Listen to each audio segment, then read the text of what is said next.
Lisa Redmond here with Bryce Young, who scored the game winner for the Whipsnakes over the Atlas. Bryce, this was an interesting game for many reasons, a couple rain delays. How does the team keep their mindset in order going into a game like this, and even with all the, everything that was happening in between? Yeah, I think that starts with the older guys leading the way. Guys like Chan and Chuck, Earhart, make sure, we didn't get down. We weren't sitting down in the locker room, hanging our heads, coming out at half. We had a pretty bad start to the half, but, coming out after the rain delay, I think we picked it up a little and, finished strong at the end.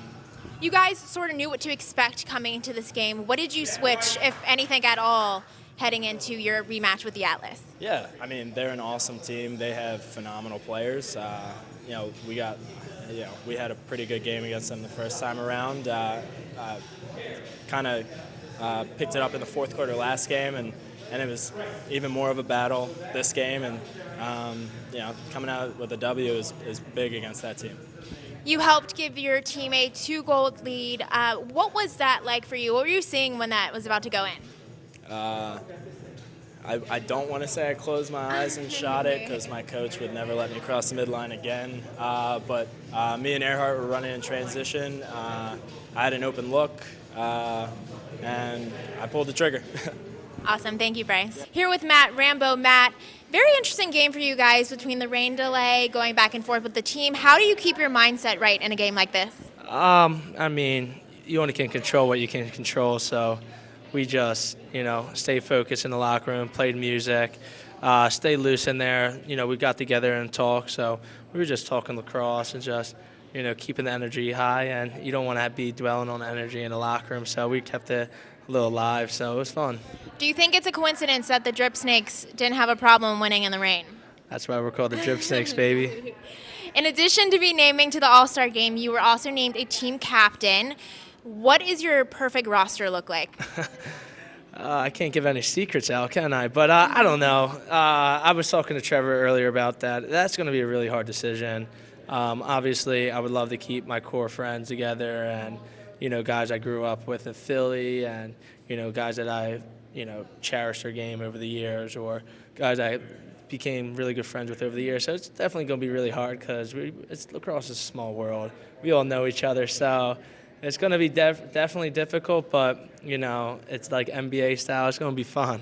How much does going into the All-Star break with a win do for this team's mentality? I really believe in momentum. I think momentum in a game is a true thing. I think momentum after a win is going to, keep us rolling.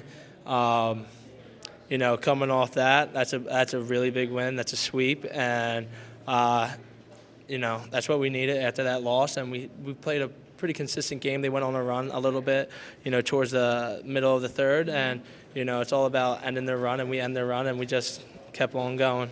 Awesome. Thank you, Matt. Here with face-off man Joe Nordella. Joe, you had quite a night for yourself, 2 goals in the first quarter. What was going through your mind? I just tried to come out and kind of give my team a little bit of an advantage at the X tonight. Last time we played Atlas, I didn't have my best game, so watching some film, I made a few adjustments, and I felt like I came out locked in, and just wanted to compete from the opening whistle. Trevor's a great face-off guy. I wanted to make it as tough as possible for him tonight and try to keep him on his toes a little bit. And when you have like Alec Tullett, Bryce Young, and Michael Earhart on the wings helping you out, it's not too shabby either. So those guys did a great job keeping their wing guys away. And I feel like when I can get the ball into space, most of the time, I'm pretty good at picking it up. And teams are just very reluctant to slide to face-off guys in general. So a lot of times you do get those opportunities in tight corners to get those really quick shots off, and that's something I practice all the time. So it's kind of business as usual. You guys let it slip there a little bit in the third quarter. What did you fix to make sure that you didn't let this one get away? I think it was just an energy thing. Credit to Atlas. They had a great game plan, coming out of halftime. We only scored 1 goal until probably the last 7 or 8 minutes, so those guys did a great job making adjustments on their end. But I think we just stayed the course and trusted each other, and I think we scored those last 2 goals both in transition, so that was kind of what Coach said. If we're not getting it in 6-on-6, we got to try to push the ball from our, using our defense as such. That's a huge advantage for us. It has been all season, so we had to make those stops count and kind of push the other way because they're a team who likes to run 2-way guys and sub off the field. Unfortunately, we did have a few opportunities, and Jake and Bryce Young cashed in. You guys not only swept Atlas, but you go into the All-Star break with a win. How much does that mean for your mentality and the team's mentality as a whole? I think it's huge. I mean, you see it in all other sports when teams kind of start out the season hot and lose, everyone starts to question, oh, did other teams figure them out? Like, are they going to continue to play strong? And Atlas almost did figure us out, but we kind of made that second half surge or fourth quarter surge that we have done in the past, and we did a great job closing the game a out. bunch of face-offs. What? Drinking Gatorade. That's right, drinking Gatorade. But yeah, we were lucky enough that we did close the game out. Awesome. Thank you, Joe. Thank you.